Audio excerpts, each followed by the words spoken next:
Intelligence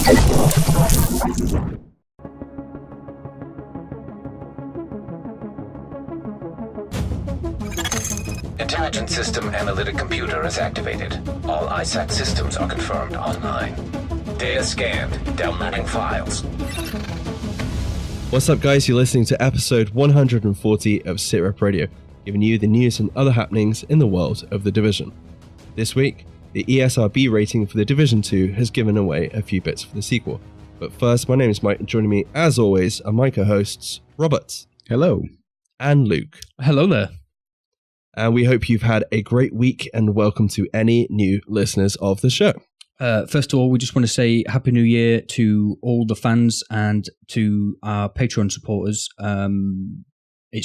You've been great to us last year. If there's anybody out there who wants to show some extra support in any shape or form, head over to patreon.com/SITREP Radio.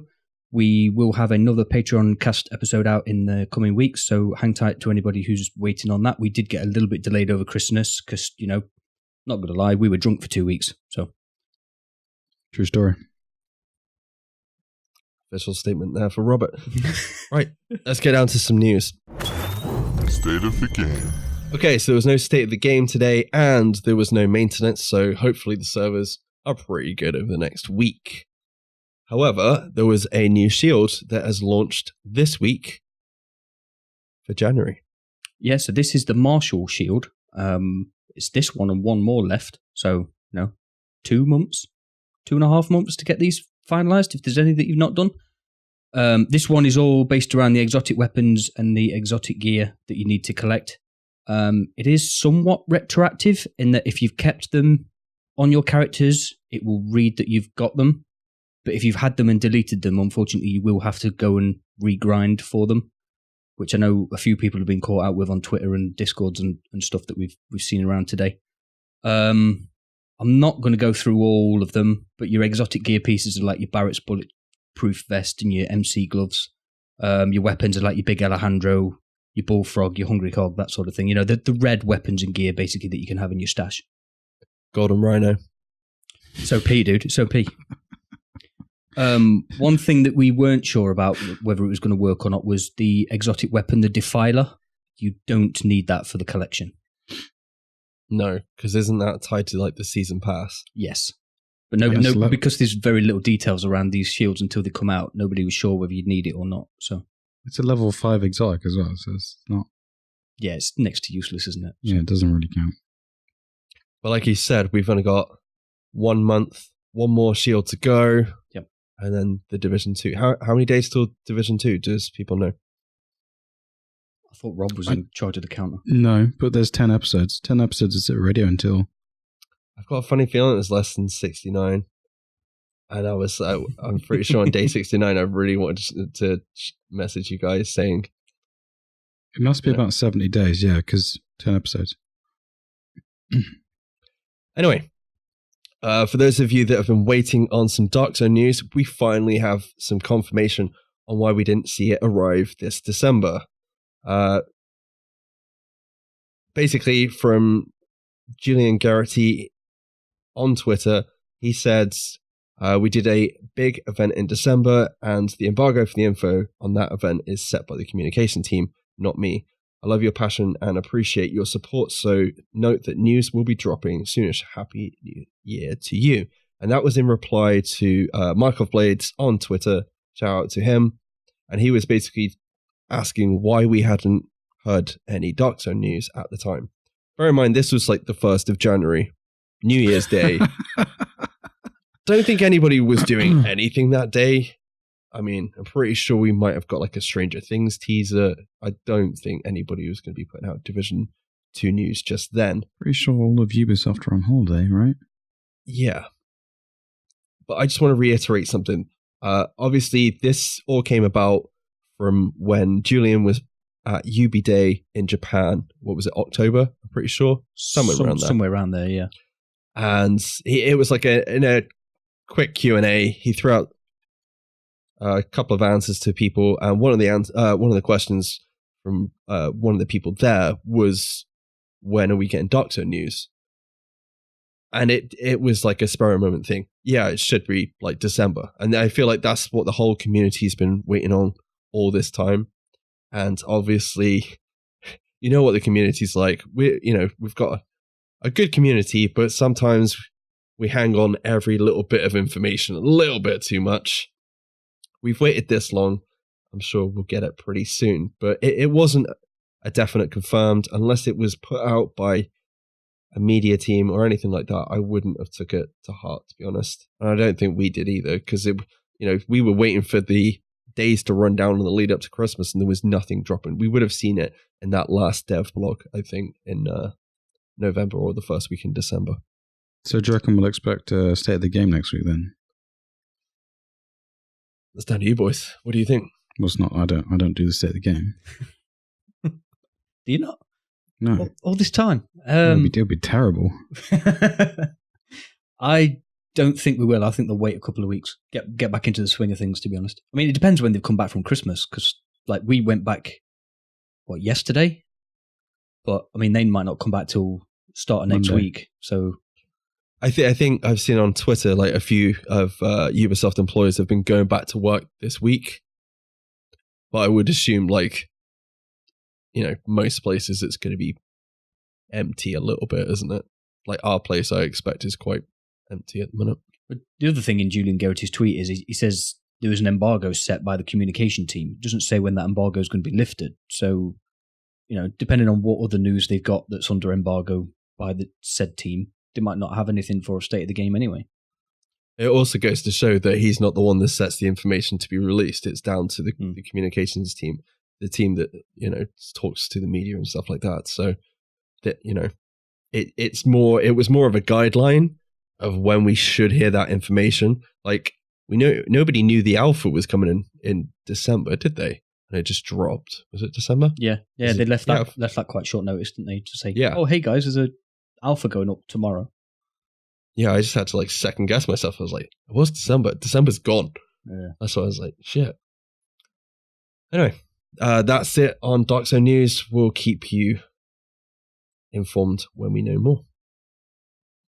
Okay, so today's additional news obviously comes from the ESRB rating, or for those of you who don't know, the Entertainment Software Rating Board that provide guidance about video games and apps for consumers, especially parents, to basically make informed choices whether to buy games or not. And I'm sure you've all seen it. There'll be a rating on the box, much like films and music. I don't think they really do that on music anymore, do they? They certainly used to, didn't they, for the explicit lyrics and whatever. Yeah, but that's about it. So that means a board of people have played a fairly finished version of The Division, right? So they can make a view on what level of violence and bloodshed and stuff's in it, right? Yeah, I would assume so, because it needs to, board. Yeah, it would need to get through some kind of I can't think of the word. It would need to get through some kind of rating board to make sure that the game is for the right age group. Because what's the current one? 16? Peggy 16. Pretty sure it's about age 16. So, but yeah, from that, there was a little bit of information that tagged alongside the rating, which I would assume would be the same as the first one. I don't think there was actually any rating given just yet, so we'll have to stand by that and wait and see. But it does say that it is a tactical third-person shooter in which a player assumes the role of an elite government agent battling hostile factions in a fictionalized Washington, D.C. So just a heads up, boys, we're definitely going to Washington, D.C. Woo! Players use machine guns, sniper rifles, and explosives to kill waves of enemy soldiers, thugs in frenetic combat, and will be using guns again by the sounds of it. Firefights are highlighted by realistic gunfire, cries of pain, and blood spatter effects. Now, Luke, we discussed a little bit before the show. Blood spatter effects was more predominant on PC, but it didn't... I don't remember it being that much of a thing. Is it really that standout? I don't know if it's really standout. It's certainly more standout in games like Siege that we've been playing a lot of recently, isn't it? But the one thing I did notice, like almost straight away when we switched over from PS4 to PC, was how more noticeable it was when your agent was down in the dark zone, that they would like bleed and it would drip onto the snow that you were crawling around on. So I think it's one of those visual things. After that long of playing it, you just kind of take it for granted. that could also be true. Yeah, like spent all my life on PlayStation 4 in the dark zone, so probably just got used to seeing me bleeding on the floor. Do you spend most of your time on the dark zone on the floor? Pretty much, yeah. Like the rest of us. Rob, any thoughts on that? No, I'm trying to think of blood splatter in The Division as well, and I can't picture it for some reason. I'm going to have to go and play it just to see it now. Yeah, the thing is, I can't even remember it being in the demo. No. So I wonder how much it's actually changed to be able to be like, holy shit, look at this. It's like a blood fest. It's like something from Doom now. I can't remember it being that prevalent when we went and saw it at Gamescom, but obviously that was probably like a stripped down version of the game. Okay, moving on. Cutscenes depict instances of intense violence. Characters are shot in the head at close range, and a restrained character is struck repeatedly in the head with a hammer. I think I made that head bit mostly off screen. Okay. Sledge confirmed then. Yeah, Sledge confirmed. Second thing, cutscenes. Cutscenes seem to be making, I'm hoping, a better comeback. Better than the Kardashians. I just hope this isn't tight. What? You're not getting away with that. No. It's a stupid Parks and Recs joke. Anyway. Yeah, I'm hoping that cutscenes are going to be more prevalent in the Division 2 than they were in the Division 1. I'm hoping there's going to be more story in those cutscenes, and if we're going to be shown like violence, how bad the world has got through cutscenes rather than just walking around it, I think that's a pretty cool way as well. But this could just be the intro to the game. It could be stuff we pick up in the open world, like intel. I think it's going to be along the same vein as the first one. Just I'm hoping for a more improved version of that, because some of the cutscenes in the first game were brilliant, but some of them were, like you've said before, you just like running commentary and you kind of just stand around watching the story rather than interacting with it, don't you? So, I mean, yeah, hopefully I'm right. I think that delves from playing a lot of BioWare games as well, because like we've played Star Wars: The Old Republic, we've played obviously the Mass Effect games. Let's not talk about Andromeda. That's a completely different story. But like having cutscenes where you have choice as well is pretty cool. Or just having cutscenes in general that just give you a bit more of a feel. Rob would know playing Destiny when you get those sweet cutscenes and it'll be like, oh shit, look all this story playing out before my eyes. Rather than here's something I've collected and it's telling you on an app what the story is. You love that, don't you, Rob? Yeah, I do. It's the best. It is the best. Okay, and lastly, a fictional drug called Spice is going to be prevalent in the game, as well as other drug references, bags of spice, drug labs, and other drug-making paraphernalia depicted. All I'm picturing now is Sledge, the spicy drug lord. Is that instead of the Bullet King?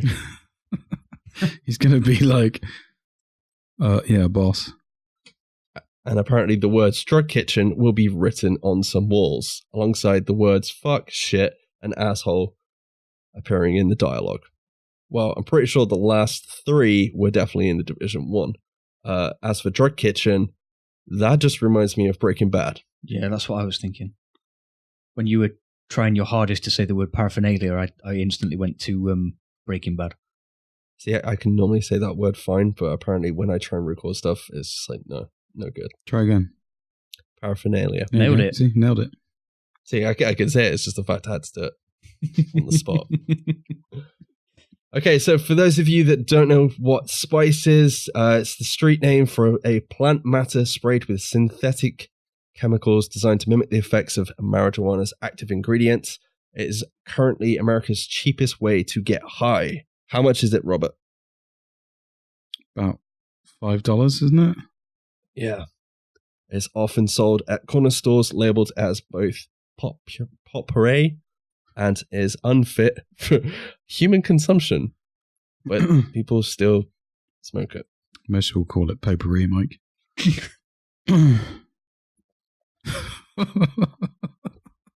That's fine.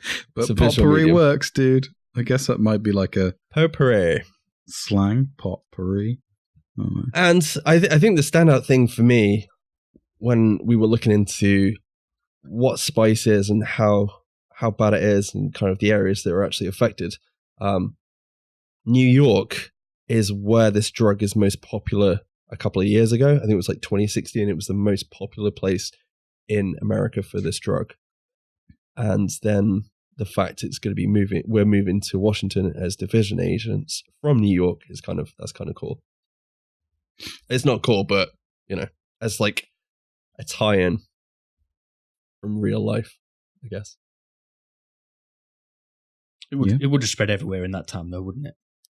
Yeah. I mean, this can't just be. Well, we know it's not just tied to New York, so it's what, like pandemic sort of levels, I guess. I mean, I know it's getting really popular in this country, isn't it? So yeah, not from experience, by the way. No, obviously we do not advise anybody to take drugs. That's down to you. At the end of the day, I will say no more. Since we have a vape head in our visual at the minute. Okay. It's not drugs, dude. It's not vaping spice, dude. Shh. That's his secret, dude. Shit. Okay, so how do you guys think this will be used, obviously, in the Division 2? Oh, good question.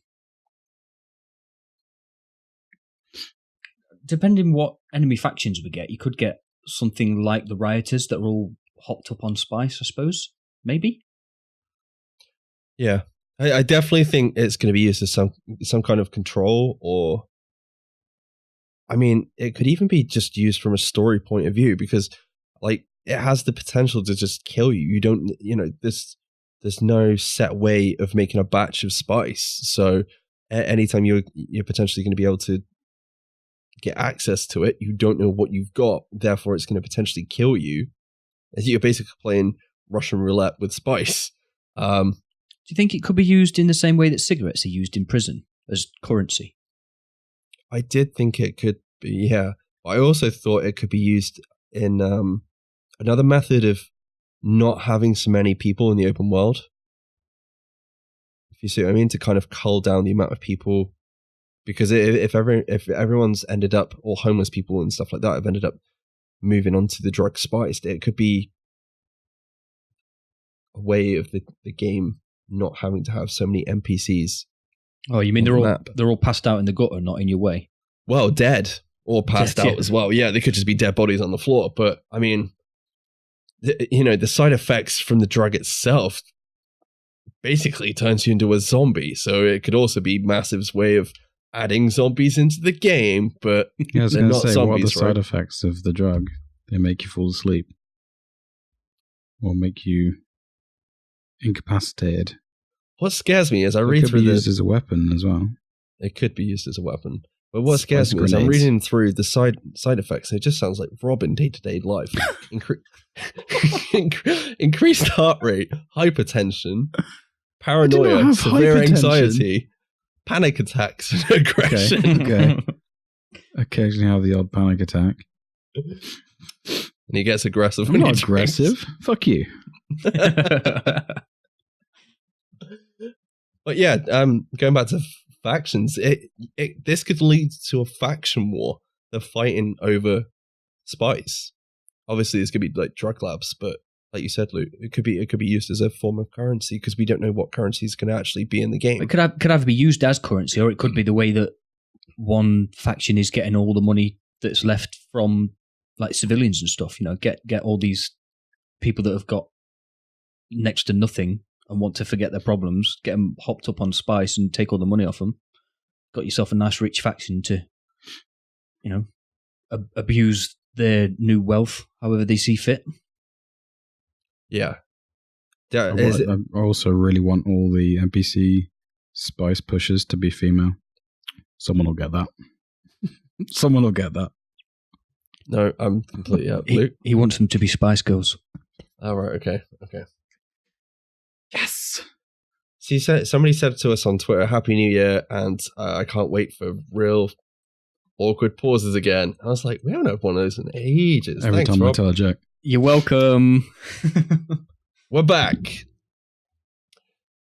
Yeah, I mean, people take spice as a way to get out of their circumstances, forgetting what's happened to them, and it seems to be most people on this drug are either homeless or going through some real life shit. Escaping reality.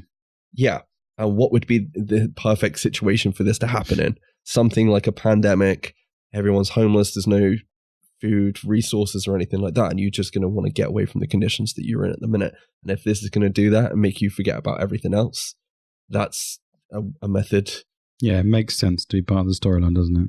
Yeah, I think we're definitely going to see this more as like part of the storyline. You probably see a couple of areas, obviously like the drug labs and things like that, probably to do with a faction, but I don't think it'll be something we as agents have to collect. I could be completely wrong on that, unless we are undercover or something.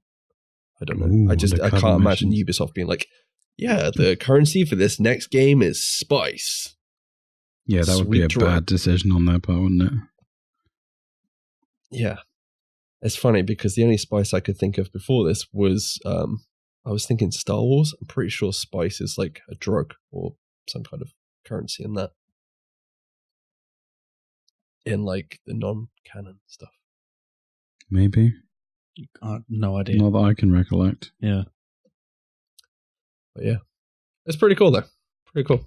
It's definitely different, isn't it? We want the new game to feel like home but be different. This is certainly ticking off one of those two for sure. I think it's given it, like, we've been so worried about the virus that was spread from Manhattan. This is like I'm pretty sure it even said in the description of one of the earlier, what was it, the Extremist Malice comic synopsis, where they're on about fighting another virus. I mean, this could be a way of spreading the next virus for all we know.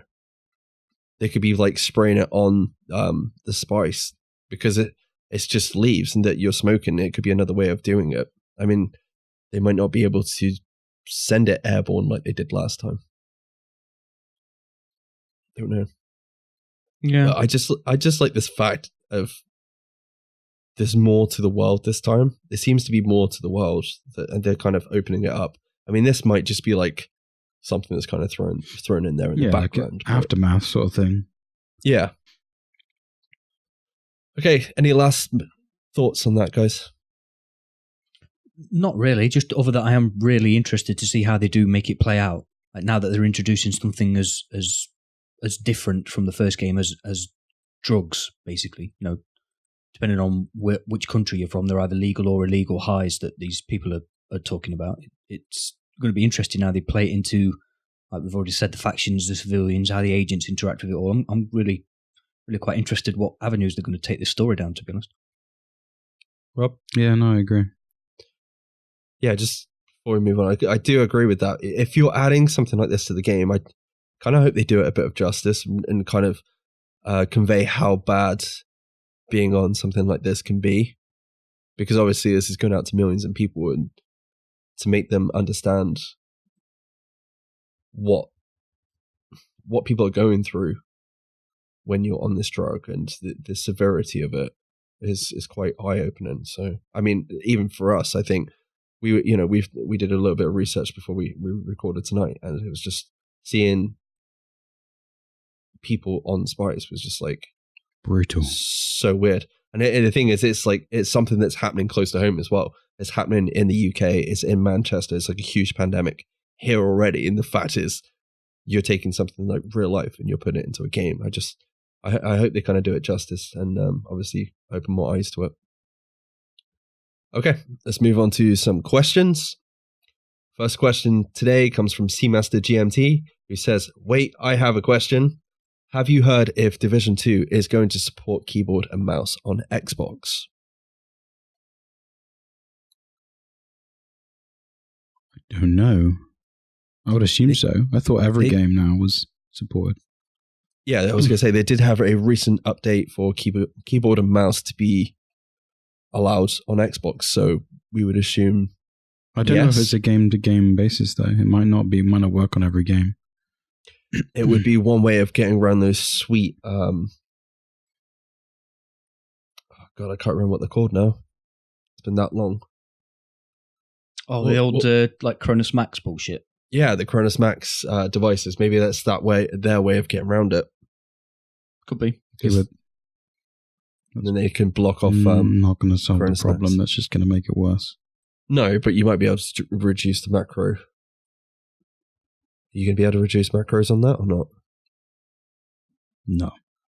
I suppose you can get a programmable keyboard then. Yeah. Hopefully, yes, for those people that want to play keyboard and mouse on Xbox.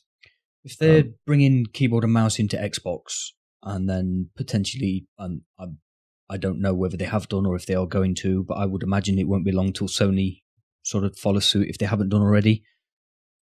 Is that just the next step in making cross-platform possible, are we thinking?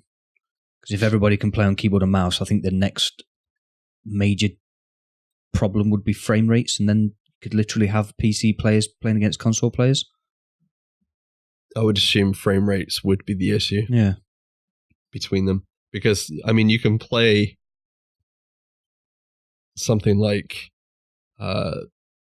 Fortnite between Xbox, PlayStation, and PC and Switch. I can't remember if PlayStation's included in that. It might just be Switch, Xbox, and PC. And mobile. So you can play all of those together. Yeah. But you can play Fortnite on mobile against PC players. Yes. Holy fuck, dude. That's what I mean. When you've got something, when you've got that, I don't know, but I've never felt older. Technology, man. For me, if you're going to play on mouse and keyboard, you need to buy a PC.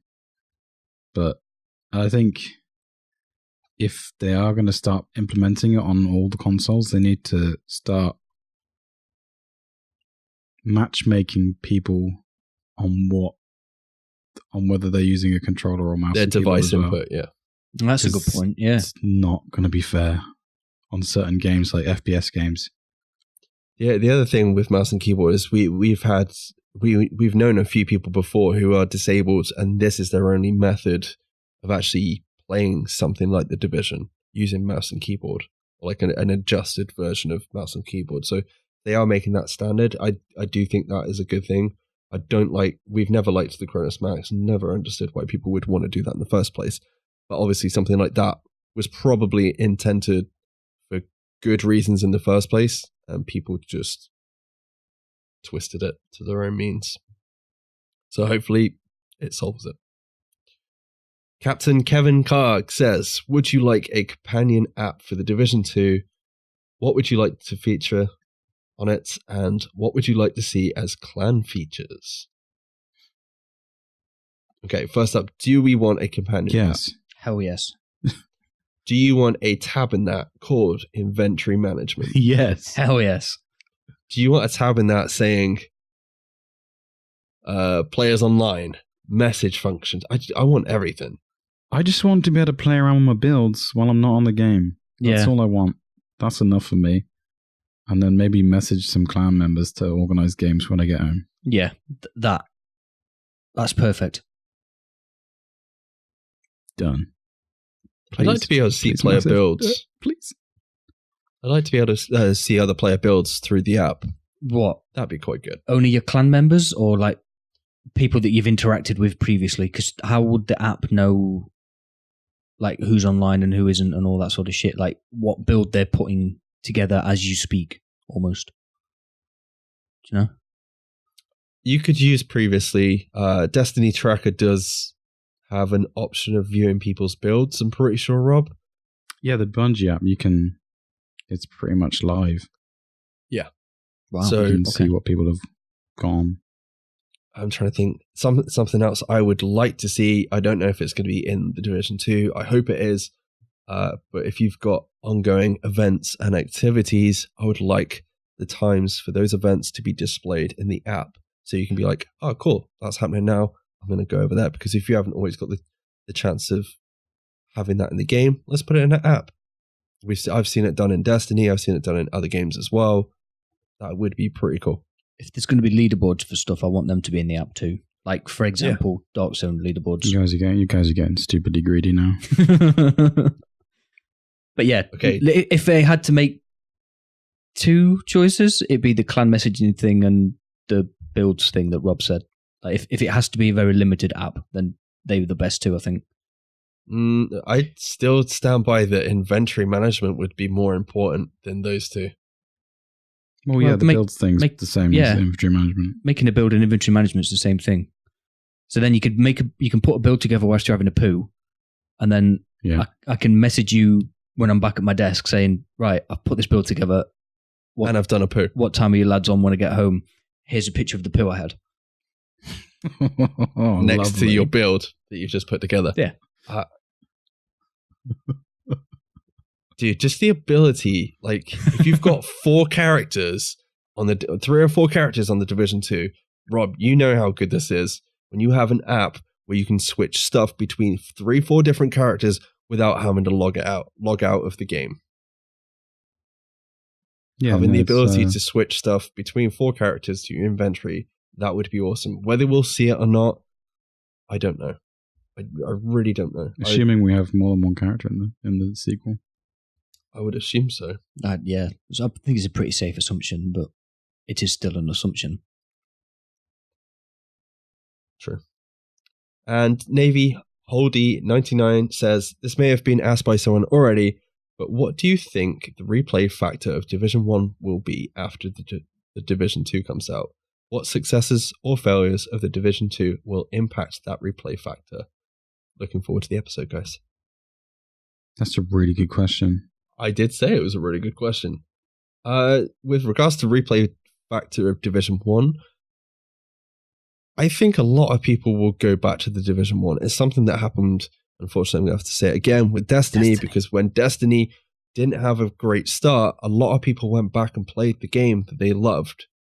That's exactly the answer I was going to give. I think it depends how good Division 2 is when it comes out. Like, if there's not much content in it, if Ubisoft do a Bungie and don't put a lot of content in it and people blitz through it in a couple of months and think, well, hang on a minute, this game's a bit empty, I'm going to go and play the first one because I could do this, and this, then Division 1's replay factor will be quite high. But if they absolutely nail Division 2, I don't think there'll be many people go back. You know, having played the demo, it's completely different, isn't it? I know it still feels like home, but the games are quite polar. I also think it's going to be one of those things where, it's been a year. Maybe we should go do all the incursions again. Maybe we should go do Resistance. There's still going to be people playing Survival. I guarantee people will be going back to play Survival. I don't think Rob's going to be going back to play the Underground again. No, I don't think I will be either. And maybe. I'm going to say this now. I do think there's going to be some issues with the Dark Zone and PvP. Just because people are going to be expecting what we have in the Division 1 to be the cookie cut holder for the Division 2. And I think they're going to be 2 different things. And I'm hoping that's the case, with TTK being different, cover being different, skills, weapons, how builds are put together. I think you're going to have a different environment for PvP. And I don't think people quite have cottoned on to that yet. One thing I will add is it depends on what level of player you are. Like, if you're not been playing Division 1 for that long, then I imagine you will be dipping in and out on both games. to keep going on the global events to get all your stuff. Plus, you've got Shields. I'd imagine, like you said, global events are going to keep going. Yeah. I mean, they said they're going to keep the game alive once the Division 2 is launched, but that will probably just be minor maintenance and patches, if anything. Yeah, there won't be any weapon passes or anything, will there? That's for sure. What do you think, before we move off that question, how replayable do you think the Division 2 will be?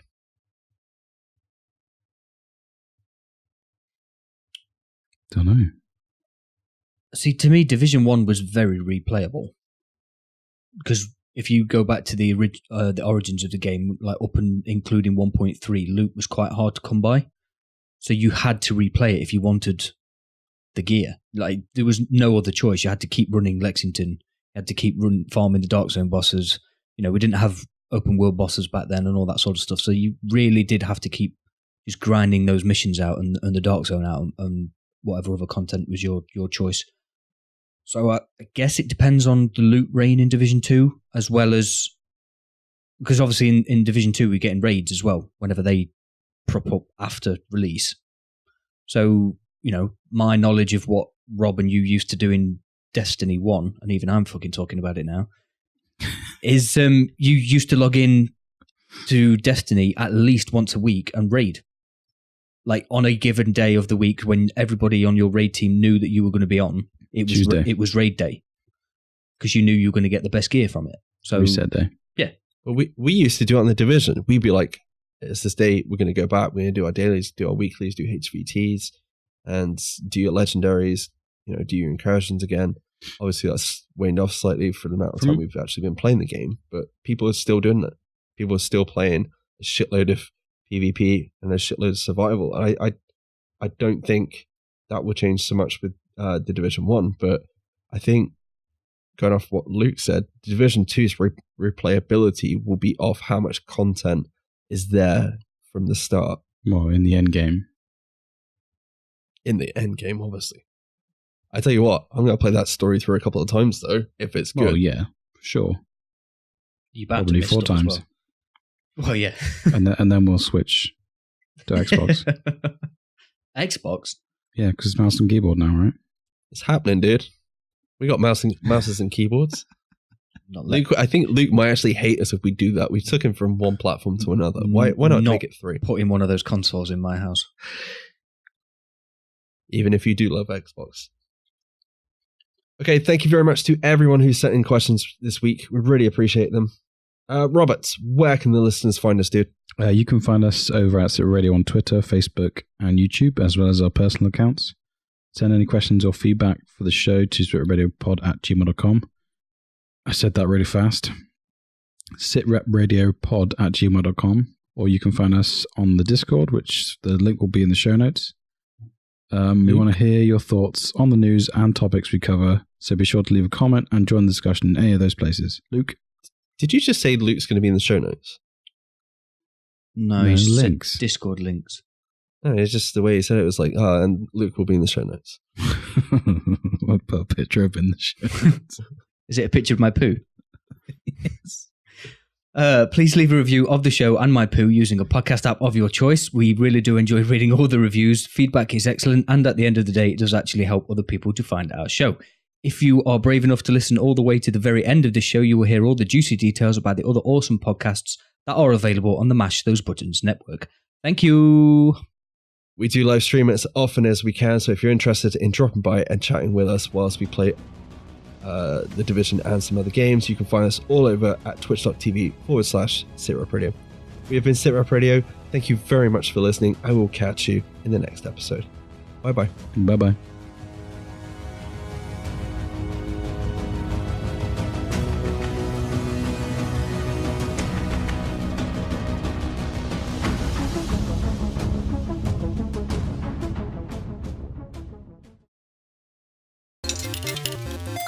Thank you for choosing a Mash Those Buttons podcast.